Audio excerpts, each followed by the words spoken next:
Olá, iniciando mais um painel regional, o seu tradicional programa de debates, sempre aqui na Santa Cecília TV, ao vivo, 13 horas e 30 minutos, sempre de segunda a sexta-feira. O programa você pode rever também às 20 horas, a reprise, às 20 horas aqui na emissora, ou assistir também pelo Santa Portal, o portal digital da Santa Cecília TV. Depois o programa fica disponibilizado no YouTube para você rever a qualquer momento, na sua totalidade, ou os trechos que julgar mais interessantes, mais importantes. Porque aqui tem informação, opinião e comentário com conteúdo, sempre com a presença de convidados especiais, comentaristas que levam a você as principais notícias, os fatos marcantes da região, o que é notícia em todo o estado, e os temas nacionais também são discutidos aqui pelas personalidades como a que estamos recebendo hoje, como o presidente do Sindicato dos Despachantes Aduaneiros, Onível Pérez dos Santos, aqui à minha esquerda, e ali na ponta também à esquerda, o colega jornalista Milton Gonçalves. À minha direita, o advogado Manuel Rogério. Ali na ponta, à direita também, a Vitória Aparecida, que daqui a pouquinho fala para você, telespectador, para você, internauta, como interagir, como participar aqui do painel regional, porque você também é integrante desta bancada. Temos também aqui os jornais parceiros, como o Diário do Litoral, que tem como manchete hoje, mandato de Eduardo Cunha é cassado na Câmara Federal.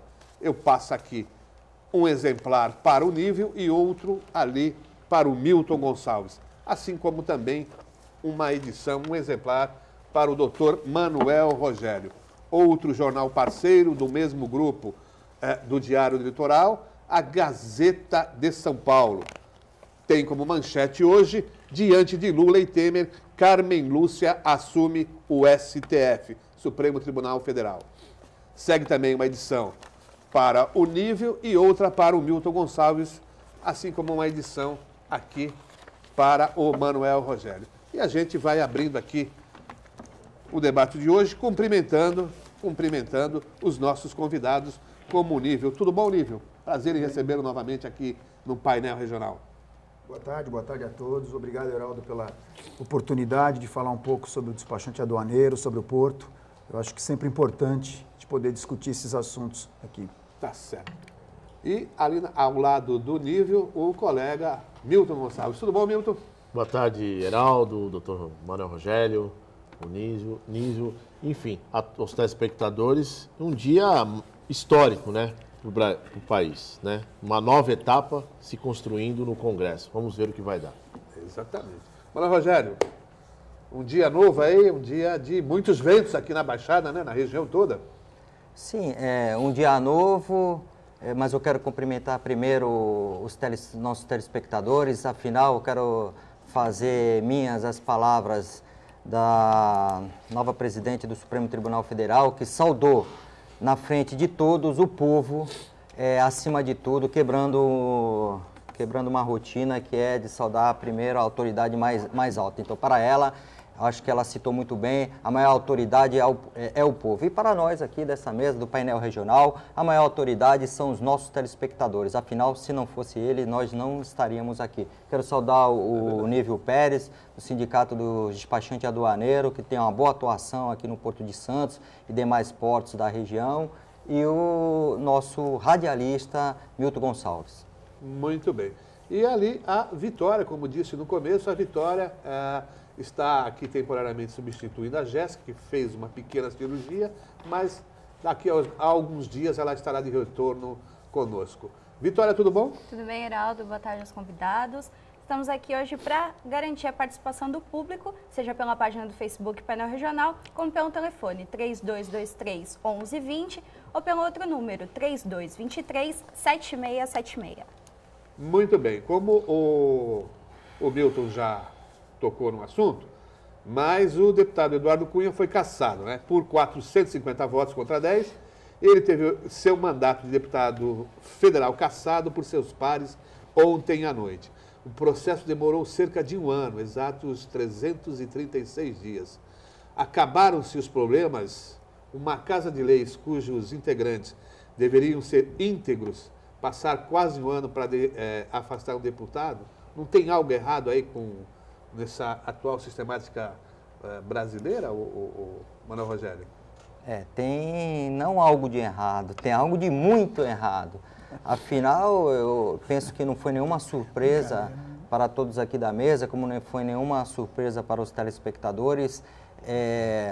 O sistema político brasileiro, todo o comportamento do político brasileiro, ele é muito previsível. Todos sabem que eles só funcionam na pressão. E o povo estava fazendo pressão, a imprensa, que é o quarto poder, estava fazendo pressão, e tudo isso só nos levava a crer que o Cunha seria cassado. Afinal, se ele não fosse cassado, aí sim nós estaríamos hoje nos deparando com uma insegurança jurídica muito grande.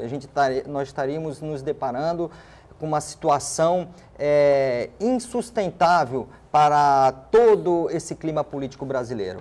Mas eu penso que o Congresso Nacional, apesar dos seus problemas, apesar de grande maioria dos membros da Casa estarem contaminados com questões processuais, seja criminal, seja de ordem administrativa, seja de ordem de improbidade, eu penso que pela pressão popular, e estamos nós vivendo num país democrático, que eles não estarão lá se não for através do nosso voto, eu penso que as coisas irão melhorar, irão caminhar para que a gente alcance uma segurança não só jurídica, mas também política. Mas foi também protagonista de um outro fato histórico, né? A cassação, né? O afastamento da Dilma Rousseff. Não fosse o Cunha, esse processo não teria... Eu acho que... Claro que teve muita coisa de... Né? Eu acho que todo ser Questão humano, pessoal, né? Ninguém é perfeito. Todo ser humano ele tem as suas qualidades e seus defeitos. Alguns abusam na prerrogativa de ter defeitos. Tem mais defeitos do que qualidade. Mas eu acho que o ser humano, para ele viver em sociedade, ele tem que tentar equilibrar isso. O Cunha ele abusou um pouco, mas ele teve também as suas qualidades. Ele foi protagonista do impeachment da Dilma. E se não fosse ele, eu tenho certeza que isso não teria ocorrido. Ô Nível, o afastamento de Cunha, você pensa que pode ser o início aí de uma limpeza, ou pelo menos o início de uma faxina? Que o povo espera e quer que aconteça? A nossa economia vem sofrendo aí nos últimos 2 anos uma queda muito violenta, com a alta excessiva do dólar, com uma recessão muito brava. O Porto de Santos vem sofrendo demais, e os outros portos também, mas principalmente o Porto de Santos, com as demissões. Eu li uma reportagem que Santos, per capitamente, foi a cidade que mais perdeu emprego por conta do porto, com essa alta excessiva do dólar. Até as exportações que nós imaginássemos que fosse crescer absurdamente, elas não cresceram. Então houve realmente uma retração muito grande. E eu espero que daqui para frente a coisa comece a melhorar, que se retome o crescimento dos empregos e que o porto comece a crescer novamente. E nós enfrentamos, além da recessão, um problema um pouquinho maior, Heraldo. Nós temos uma guerra fiscal entre os estados. E nós temos aí os portos de Santa Catarina, eu diria mais Navegantes e Itajaí, com um crescimento muito maior que o Porto de Santos. Isso não deveria acontecer. Se você tiver uma escala, nos últimos 15 anos, o Porto de Itajaí cresceu 1.500% e o Porto de Santos 110%. Então, essa guerra fiscal também tira cargas do Porto de Santos e também contribui com o desemprego na cidade. Muito bem. A gente vai voltar a falar um pouquinho mais de comércio exterior, de porto, daqui a pouquinho, Nível. Tá. Mas eu queria ouvir também ali o Milton. Milton, o início da faxina, passando o país a limpo, ou é muito pouco ainda, só o afastamento do Cunha? Eu acho que é muito pouco, mesmo porque lá existem muitos Cunhas, né? São 513, eu acho que um Cunha foi embora, ainda existe muitos lá. Agora, eu quero também ressaltar e fazer as palavras do Dr. Manuel Rogério, da nova ministra Carmen Lúcia, né? Que ao assumir ontem deu uma lição de humildade, de dignidade, né? E quebrando alguns paradigmas, que eu acho que isso é importante também no nosso país, porque ela simplesmente, o coquetel lá foi água e café, né? Não foi um glamour, ela mesma... Camarão nada, mesmo, não que é teve nada disso, costumeiro. né, doutor? Teve também ela mesmo que dirige o próprio carro. Então, quer dizer, eu acho que essas coisas, ela não faz para se amostrar, longe disso. Eu acho que as pessoas têm que ter um pouco de humildade, mesmo estando no cargo que ela se encontra hoje.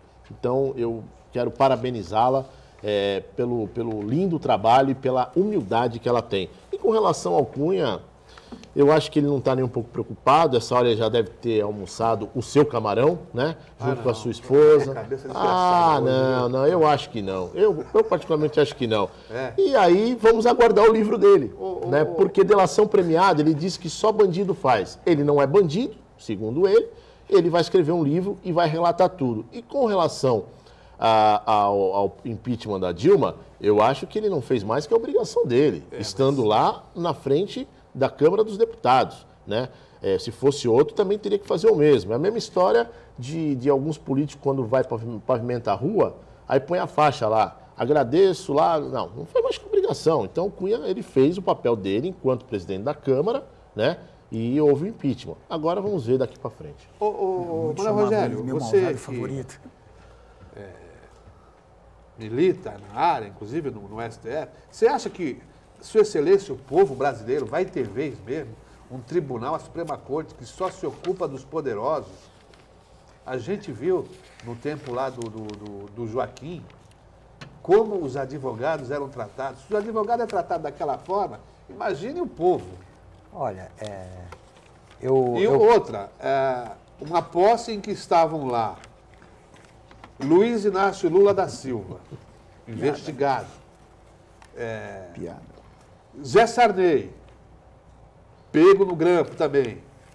O Rodrigo Maia não se tem nada por enquanto, pelo menos não se falou nada ainda. E Renan Calheiros, presidente lá do Senado Federal, você acha que em meio a isso tudo pode sobrar alguma coisa para o povo brasileiro? O povo pode ser realmente lembrado? Eu prefiro acreditar que sim, mas eu acho que já é um início, o povo ser lembrado no momento da posse, que o povo nunca foi lembrado. Eu acho que, pelo menos como constitucionalista, ela se apresentou muito bem, afinal, o Supremo Tribunal Federal é a derradeira trincheira. Ela não diz que não gosta de festa, você gosta de processo, é a né? Suprema Corte que trata só das questões constitucionais. É fato, e aqueles que militam na área jurídica sabem muito bem disso, que há um filtro muito grande para você alcançar a Suprema Corte. Não é qualquer cidadão comum litigando nos meios jurídicos que ele consegue alcançar a Suprema Corte. Como é difícil até alcançar o Superior Tribunal de Justiça no recurso especial. Você tem vários filtros. Agora, no Supremo Tribunal Federal há um filtro que é muito difícil de ser transposto, que é a questão da repercussão geral. É o que eles decidem o que é repercussão geral.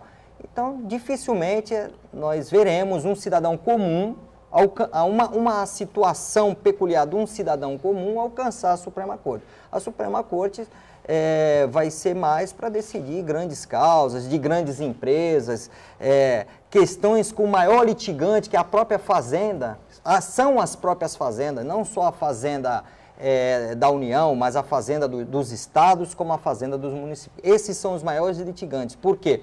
Eles, com a sua exação para querer arrecadar mais para os cofres públicos, não para dar um destino que seria o destino correto, dando prioridade aos serviços essenciais, mas para quê? Para bancar essa máquina cara, essa máquina pesada, inchada com cargos de confiança, que é o apadrinhamento político. Ô Milton, você citou a ministra aí. Você acha que o povo realmente vai ter vez aí?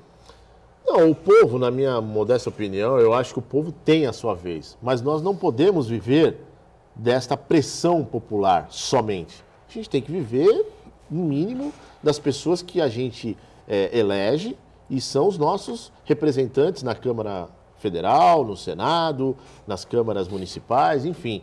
Porque se for o povo brasileiro também, ele é meio que acomodado na sua maior parte, né?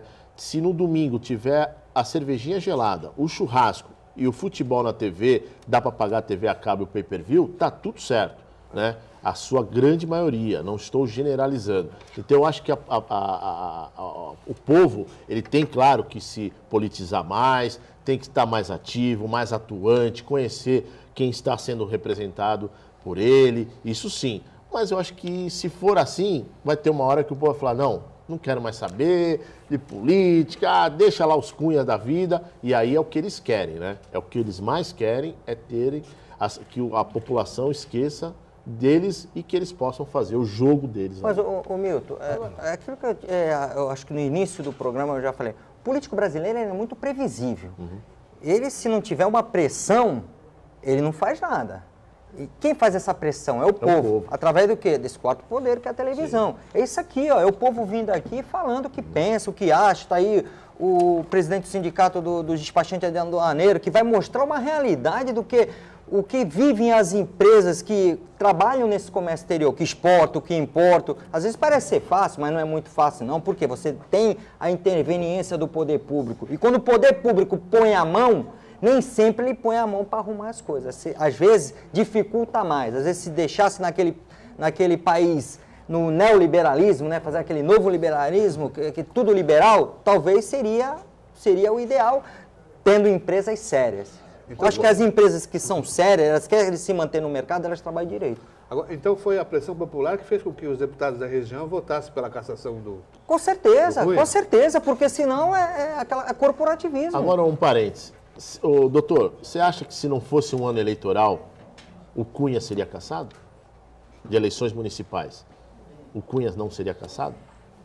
Com certeza não, com certeza não. A não ser que a pressão popular fosse muito grande.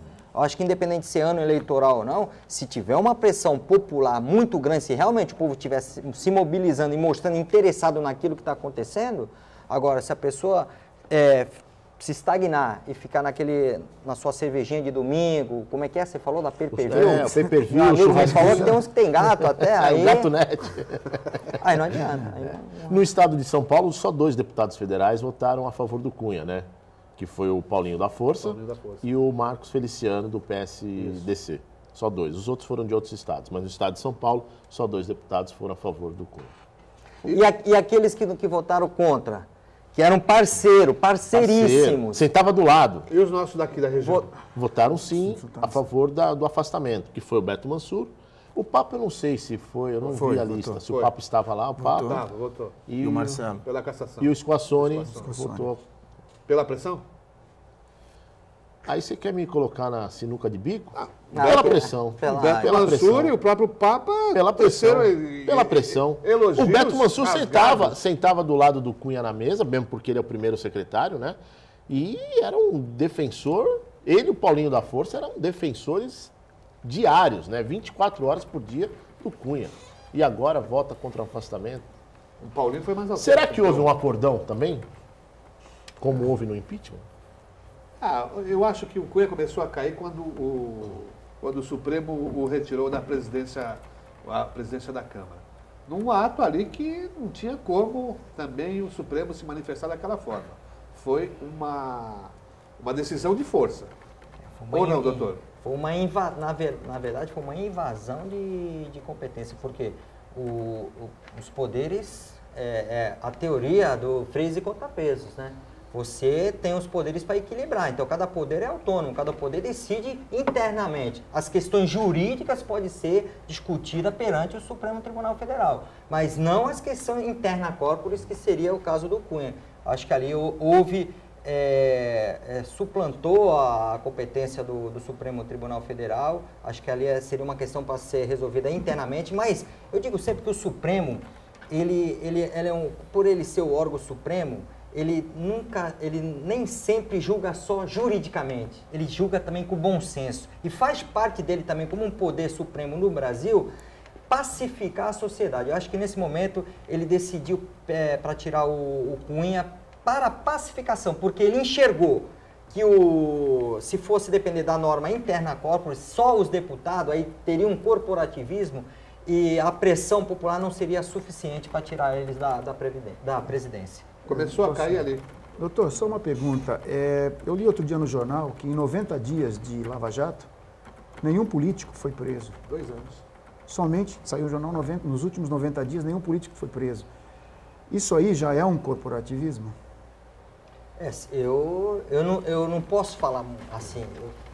Como jurista, a gente não pode entrar muito nas questões processuais, porque a gente não tem acesso a esses autos. Eu acho que a Lava Jato é um processo muito extenso, já deve ter, acho que mais de 1000 volumes, a gente não sabe 37 operações. Pormenorizadamente cada situação do processo. Mas já começa, você vê como é que é a questão, já começa a causar na população uma certa estranheza, e isso é uma insegurança jurídica. O problema é que a justiça, né, nem sempre é tão célere como pretende o povo. Ele quer uma coisa mais rápida, uma solução mais rápida, uma resposta imediata, e nem sempre é assim, porque demanda questões processuais, e às vezes você agir apressadamente, você pode comprometer todo o processo. Aconteceu isso com aquela operação, Satyagraha. Aconteceu isso. Do protógeno. Exatamente. Viciou todo o processo. Às vezes uma questão precipitada vicia todo o processo. E outra coisa, o Supremo, por ser exatamente o Supremo, ele não tem aquela a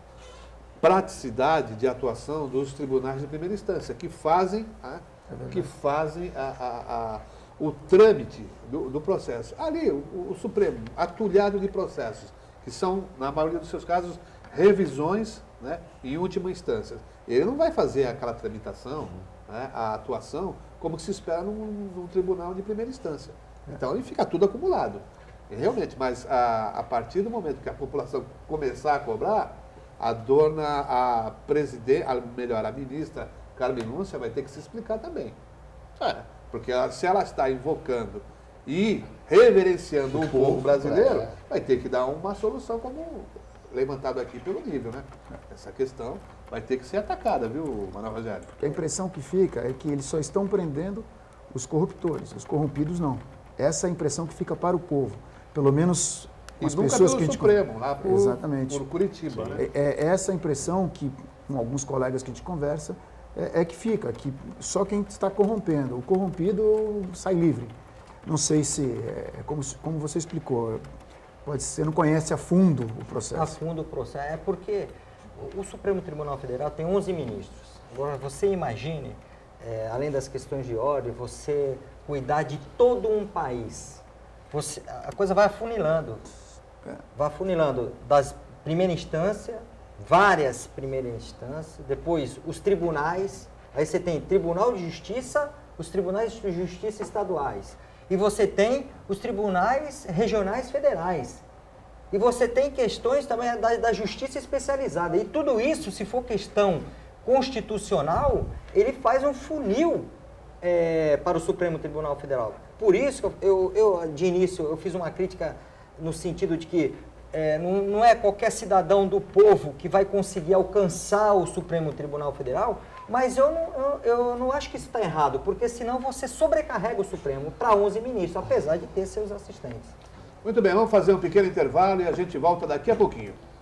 Muito bem, já de retorno aqui para o segundo bloco do painel regional, hoje recebendo aqui o Nívio Pérez dos Santos, presidente do Sindicato dos Despachantes Aduaneiros de Santos, o Milton Gonçalves, jornalista, e o Manuel Rogério, advogado. Ô Nívio, o Brasil tem avançado em termos de competitividade no comércio exterior ou a legislação com milhares de normas ainda é um entrave para o crescimento dessa área tão importante, principalmente num período de crise como essa que atravessamos? O Brasil ainda sofre um pouco com a legislação. O governo tem tentado aí acelerar, melhorar os portos, os aeroportos, através de várias iniciativas, acordos. Hoje nós temos, por exemplo, o OEA, que é o Operador Econômico Autorizado, onde se trata uma livre prática, ou seja, a Receita Federal concede um título de Operador Econômico Autorizado e confia no parceiro ente privado, e a carga dele praticamente vai ter uma livre passagem pelo porto. Então, isso é uma das práticas da Receita Federal para melhorar o comércio exterior. O grande problema é que nós temos alguns órgãos, que são chamados órgãos anuentes. Eu cito o Anvisa, Ministério da Agricultura, que é o Vigiagro, o IBAMA, que eles ainda não estão andando na mesma velocidade que uma Receita Federal. Então, isso traz alguns atrasos à liberação de mercadorias no porto. Tem como resolver isso, Manuel Rogério, você que atua também na área do comércio exterior. Olha, sempre foi um problema essa não unificação dos órgãos.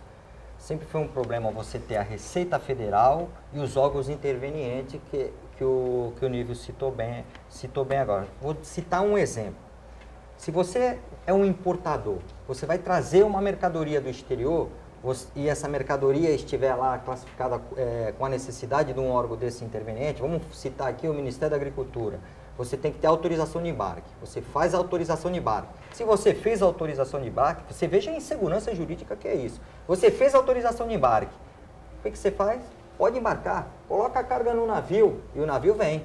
Só que o navio demora, é uma aventura marítima que ele enfrenta. Ele leva mais ou menos uns 30 dias, depende do lugar que ele vem. Tem lugar que ele demora até 3 meses. Quando ele chega aqui, o despachante, por exemplo, entrou com a licença de importação, já tem a autorização de embarque, muda a regra do jogo. Nós estamos deparando isso agora com o pescado. O pescado que vem do exterior, aqui a costa brasileira não tem peixe suficiente para alimentar os brasileiros. A maioria do pescado é importado. E aí o Ministério da Agricultura mudou a regra. A regra que seria aplicada para o futuro já está sendo aplicada agora, surpreendendo os embarcadores, surpreendendo os importadores. E o que acontece? Ele já comprou a mercadoria, muitas vezes até pagou, e essa mercadoria, quando chega no Brasil, ela está proibida. Não proibida porque questão de contrabando, mas por questões de pH, por questão de sulfato, essas questões químicas, que não é química porque injetou uma química, mas é química por natural. O pescado, por exemplo, ele tem aquele glaciamento, que é aquela camada de gelo que vem por cima do peixe, que é para preservar. Se você aplica aquele glaciamento, às vezes dá uma reação química que é natural no pescado. E aqui, às vezes, ele pode ser indeferida ele já autorizou o embarque, mas foi indeferida ali. Mas o problema de tudo não é isso. O que acontece com essa carga? Essa carga, dependendo do fiscal, às vezes, ele manda devolver. Normalmente ele manda uma destruição. Vai à destruição. Então, dependendo do fiscal, às vezes... condenada, ela vai à destruição. Condenada pela mudança da regra, da legislação? Muitas vezes, um produto que chega no país, ele chega condenado pelo Ministério da Agricultura ou pela Anvisa. O que seria? Ele não está apto ao consumo. Então, ele nem devolver, eles até permitem, em certos casos, a devolução. Mas, via de regra, eles exigem a destruição disso.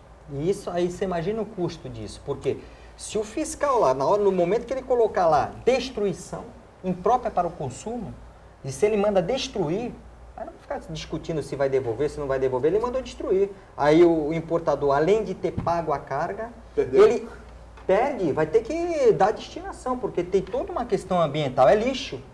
Carga que não é aproveitada é lixo. Todo o material perecível, se ele não for aproveitado dentro daquele tempo de validade, ele vira lixo. Se ele vira lixo, é problema ambiental. Então tem que ter toda uma destinação ambiental, isso é um custo.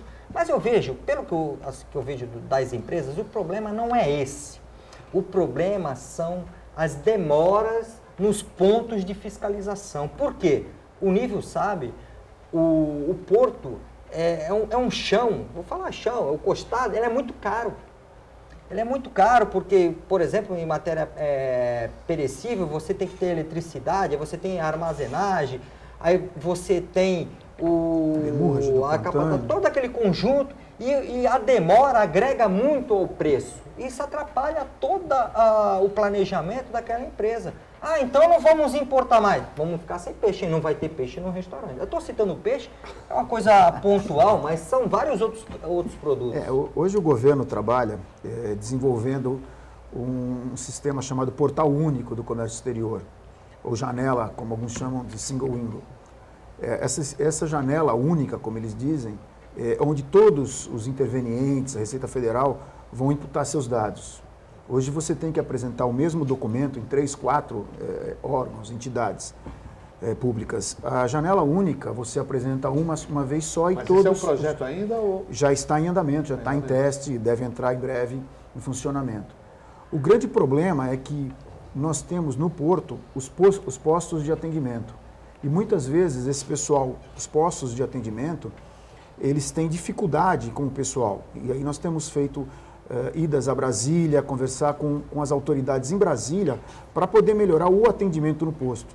Hoje a gente tem feito reuniões com o chefe da Anvisa em Santos, com o chefe do Ministério da Agricultura em Santos, a gente tem tentado conversar com eles para melhorar o atendimento. E a gente nota a dificuldade deles. Eles têm boa vontade, a equipe está trabalhando bem, mas o problema é que eles não têm, muitas vezes, condições, pelo volume de carga, o pessoal deles não tem condições de atender a demanda que o Porto de Santos necessita.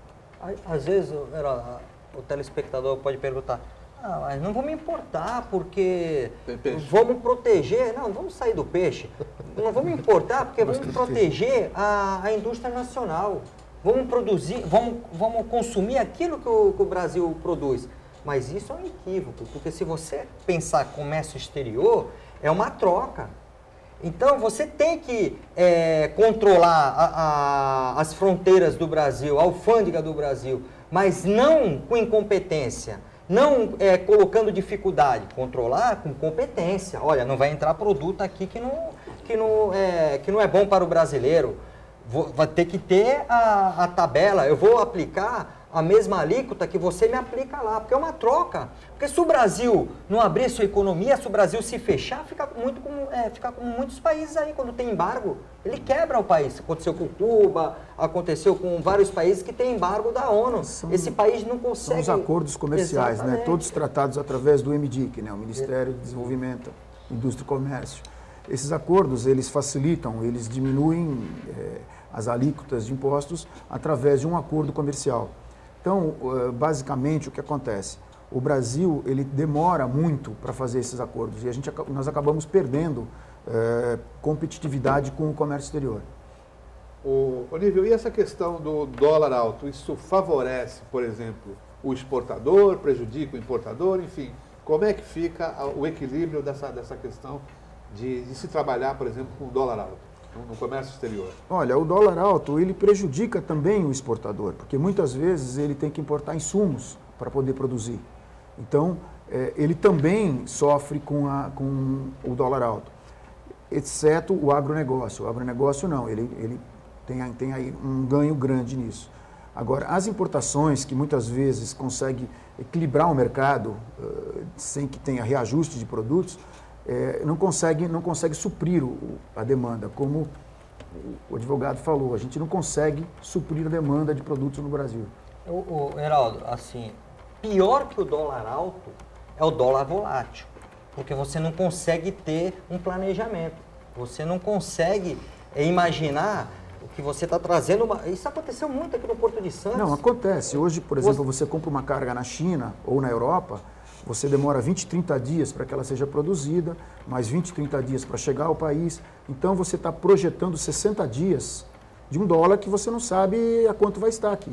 Então, se o dólar se fixar num preço, é muito mais fácil de você ter um parâmetro de quanto você vai vender. Vários importadores tiveram problemas sérios de financeiro em virtude dessa volatilidade do dólar. Mas a gente viu muitos...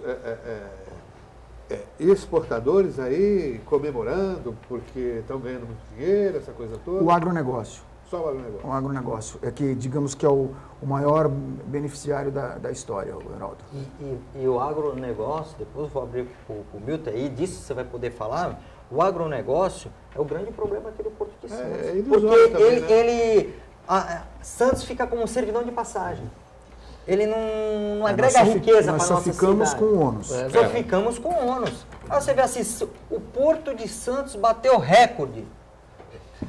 Tudo granel. Só volume. Só volume. Sujeira, riqueza problema ambiental. Riqueza não ficou aqui, não tomou estiva. Não... Eu tenho um dado, só para que vocês tenham uma ideia, de 2014 até 2016, o número de declarações de importação registradas no Porto caiu em 100 mil, ou seja, registramos 490 mil declarações de importação no ano de 2014 e no ano de 2016, pela projeção, nós teremos 100 mil declarações a menos, ou seja, são 100 mil processos onde um transportador ganha um terminal ganha, um despachante ganha, ou seja, esse dinheiro está saindo da comunidade da Baixada Santista.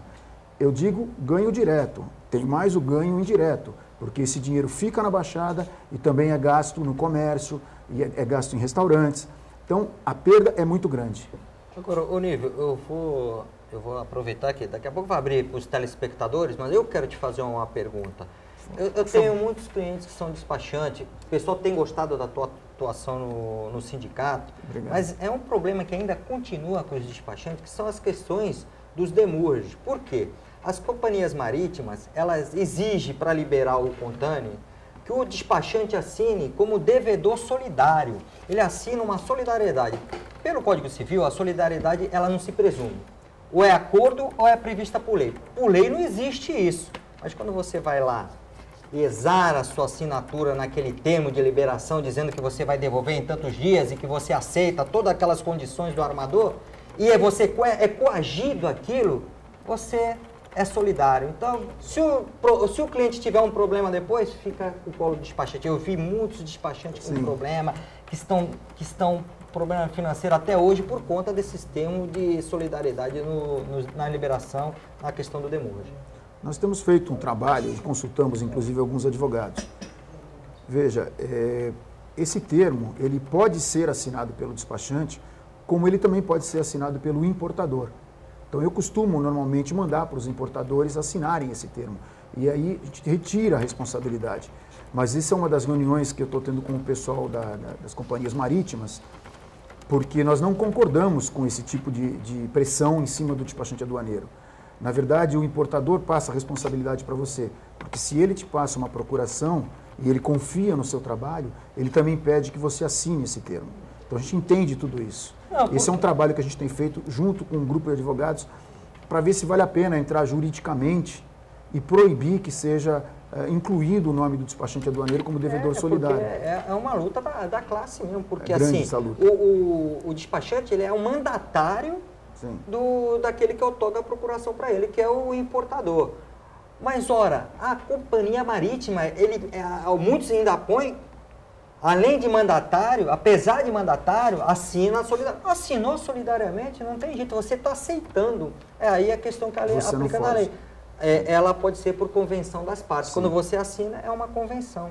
Esse é um problema. Na verdade, o despachante aduaneiro ele é o elo entre todas as partes. Ele é o representante do importador. Então, ele fala com terminais, ele fala com companhias marítimas, ele fala com transportadoras. Ele acaba sendo responsável por quase todas as etapas. Ele fala com órgãos anuentes, ele fala com Receita Federal. Então, essa questão do termo tem sido muito discutida. A gente já levou, inclusive, para alguns advogados. Estamos esperando um parecer desses advogados para ver se vale a pena a gente entrar com um processo a nível nacional, pedindo que não seja permitido isso. Na verdade, isso vai ser feito através da Federação Nacional dos Despachantes Aduaneiros, não através dos sindicatos. Nós já cobramos a federação disso. Bom, vamos fazer mais um intervalo e daqui a pouquinho a gente volta para o terceiro e último bloco do painel regional.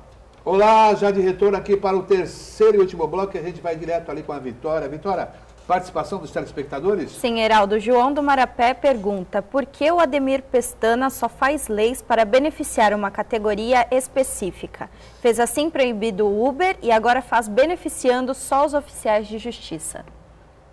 Eu acho que o João está se referindo ao projeto de lei que foi aprovado ontem na Câmara de Santos, que é um projeto do Ademir Pestana, que concede a gratuidade de estacionamento, aquele rotativo, gratuidade de estacionamento para os oficiais de justiça.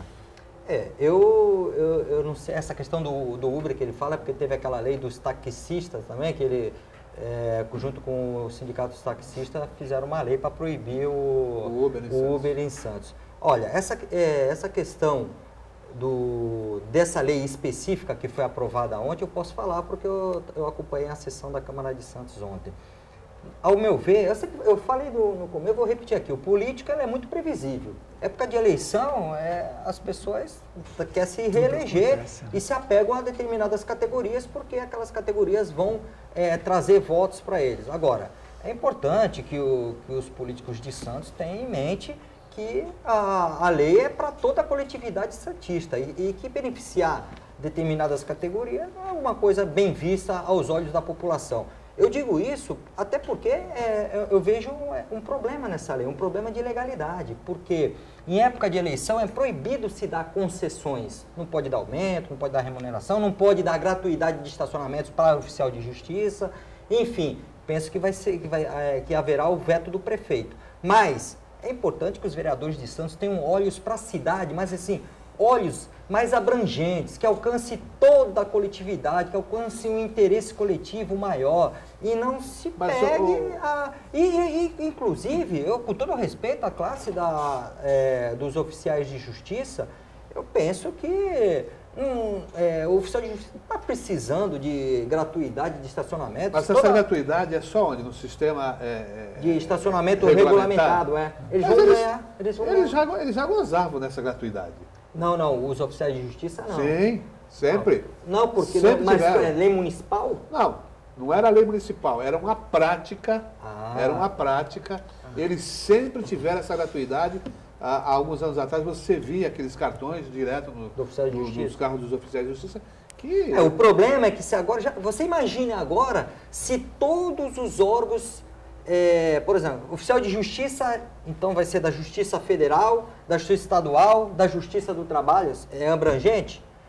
Outra coisa, você vai abrir para todos aqueles que têm poder de polícia, fiscais do município tem que ter também, fiscais de obra tem que ter, fiscais da vigilância sanitária tem que ter. Aí a Anvisa também vai querer, a Anvisa Federal, vai querer a Receita Federal. Eu acho que não vai ter lugar para a gente parar o nosso carro, não. Já não tem?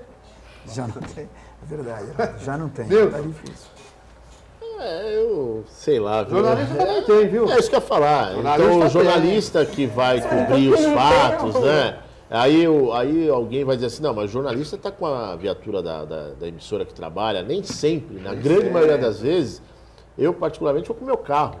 Né? E aí você, já aconteceu de mandar, na Rádio Terra, nós mandamos o ofício para a CT com a placa do meu carro para pegar aquele cartão, que foi indeferido, não foi autorizado, entendeu? Então, quer dizer, porque não era o carro, não está o nome da rádio.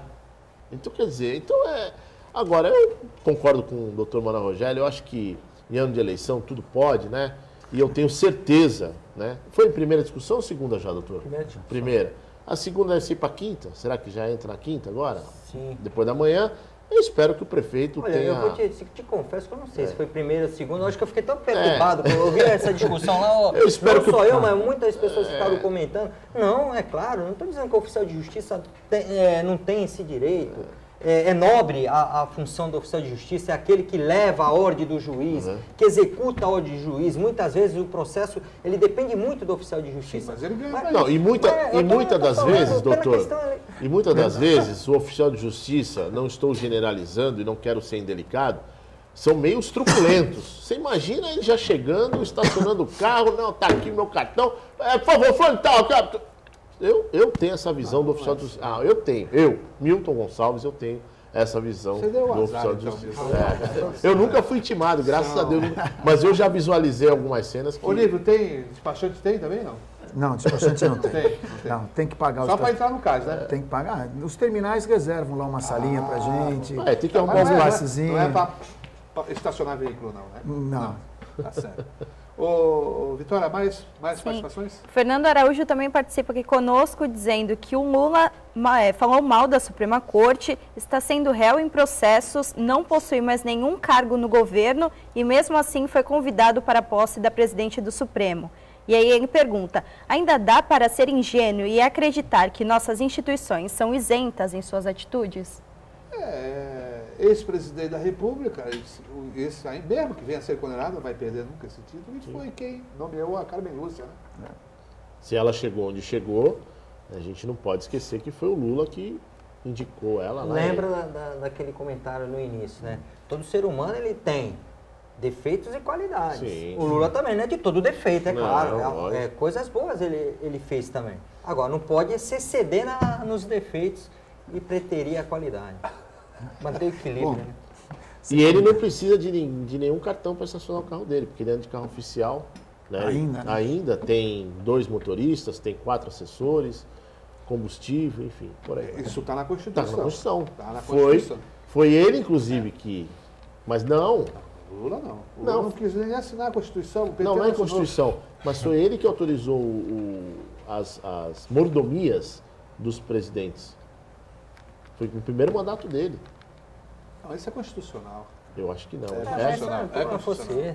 Isso é- Até a própria Dilma Rousseff, que foi apeada do governo aí, tem direito a segurança. O Collor tem ainda. É? Né? O Collor, mesmo como senador, motorista, enfim. as mordomias todas. Ô, Manuel Rogério, você foi na Câmara Municipal ontem, está tendo sessão mesmo nesse período de campanha eleitoral, os candidatos correndo para cá e para lá, falta dinheiro, não tem dinheiro de empresa. Não tem campanha. A legislação proíbe agora, né, doações de pessoas jurídicas. Enfim, está dando quórum lá para discutir as questões da cidade, se é que são questões da cidade, né? Olha, está tendo sessão sim. É claro que eu percebo que as sessões não se delongam muito igual se delongava antes. Mas algumas vezes há um esvaziamento, aí você já parte para a segunda parte da sessão, que você tem o início, que são as questões administrativas, pedidos, requerimentos, e depois quando você começa os projetos que são pautados em discussão ou algum requerimento que ficou em discussão na pauta do dia. Mas está tendo sessão sim, é claro, acaba um pouco mais cedo, mas os vereadores estão comparecendo, estão dando quórum para a votação. Olívio, a importância, por exemplo, da eleição para prefeito e a vinculação de prefeitura, porto, a atividade de vocês, de despacho aduaneiro, comércio exterior, como é que você vê isso? Olha, nós temos bastante relacionamento hoje com o Eduardo, que é o secretário dos portos, secretário do Porto, digamos assim. Apresentamos alguns trabalhos para ele em questão da guerra fiscal. O próprio prefeito deu uma entrevista no início do seu mandato, ou no meio do mandato, que Santos tinha perdido 69 milhões de reais de renda de repasse do ICMS. E nós já tínhamos feito um trabalho em 2014 e levado ao CAT, que é o coordenador de administração tributária em São Paulo, apresentamos para o segundo homem, não foi feito nada. Apresentamos agora um trabalho para o Eduardo, para que ele levasse ao prefeito, provavelmente agora não é o momento, da queda de receitas de ICMS por conta da guerra fiscal. Então eu vejo com muito bons olhos esse relacionamento entre o sindicato dos despachantes e a prefeitura. Nós estamos, na verdade, conversando com todas as entes públicos e entes privados. O que nós queremos é vender o porto. Nós queremos trazer mercadorias para o porto, fazer com que o porto flua as suas cargas. No ano passado, fizemos o primeiro fórum de órgãos intervenientes em parceria com a CODESP, onde vieram todas as entidades públicas, desde Polícia Federal, Exército, IBAMA, e foi um sucesso. Esse ano, infelizmente, não tivemos condições por questões políticas, porque isso era organizado pela CODESP em parceria com o sindicato. Então, a gente vê com bons olhos aí o contato entre o sindicato e a prefeitura. Né? Agora, os jornais da semana passada também noticiaram aí a possibilidade de aumento de movimentação aqui com o aeroporto regional ali de Guarujá.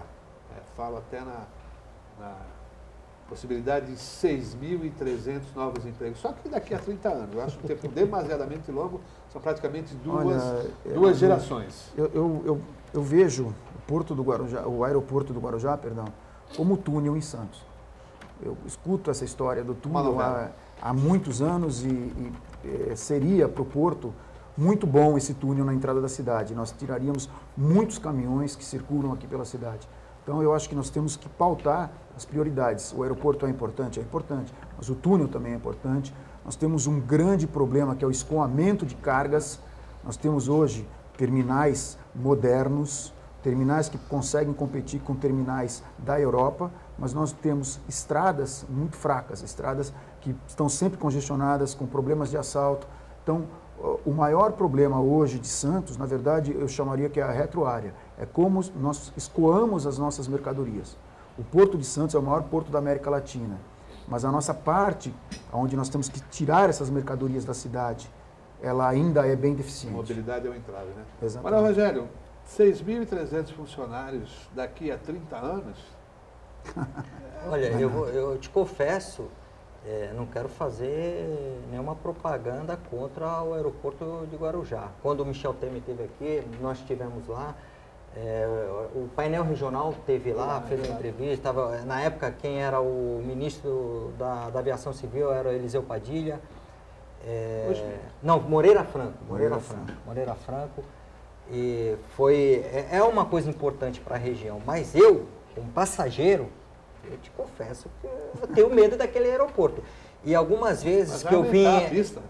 O problema mas é a pista mesmo assim eu te confesso. Eu acho que, não sei, pela conta desse acidente, eu já vim em aeronave particular de cliente meu, que, não desce aí, desce em Itanhaém, que lá, tá. E já estava até autorizado na base aérea de Santos, apesar que não poderia ficar, que não pode ficar lá, a aeronave não pode pernoitar. Falei, não, desce lá, porque lá pode pernoitar. E para não pousar em Santos. Não sei, eu fiquei traumatizado pelo aquele acidente do Eduardo Cunha. Eduardo Campos. Eduardo Campos. Eu acho que eu prefiro descer lá em Congonhas. Já é um pouco temeroso e depois descer de carro. E o tempo também, né? Você hoje vai daqui para Congonhas em 1h10. De repente você pega uma fila de balsa e você demora o mesmo tempo para chegar no Guarujá, no aeroporto. Se vier pelo Guarujá Piaçaguera, Batão. Exatamente. Mas pode ter certeza que esses 30 anos vai ser no mínimo 60. Infelizmente nós não estaremos aqui para poder conferir, né? O aeroporto, não? Eu não acredito. Eu não acredito que esse aeroporto saia. Eu confesso para vocês que eu gostaria de ver primeiro o túnel. Eu também. Mas daqui uns 30. Aí os 30 anos pro túnel, tudo bem. O túnel, espero que daqui a 2, 3 anos nós tenhamos pelo menos iniciado. Muito otimista. Bom, otimistas ou pessimistas, mas são obras que são necessárias para a nossa Baixada Santista, para o crescimento. A gente vai aguardar, a gente vai insistir, nós vamos trazer sempre debatedores aqui. Mas hoje encerramos aqui o nosso encontro, agradecendo ao Nível, agradecendo ao Milton, ao Manuel Rogério, à Vitória também e a você, telespectador. E contamos com você amanhã às 13h30 em um novo painel regional. Muito obrigado.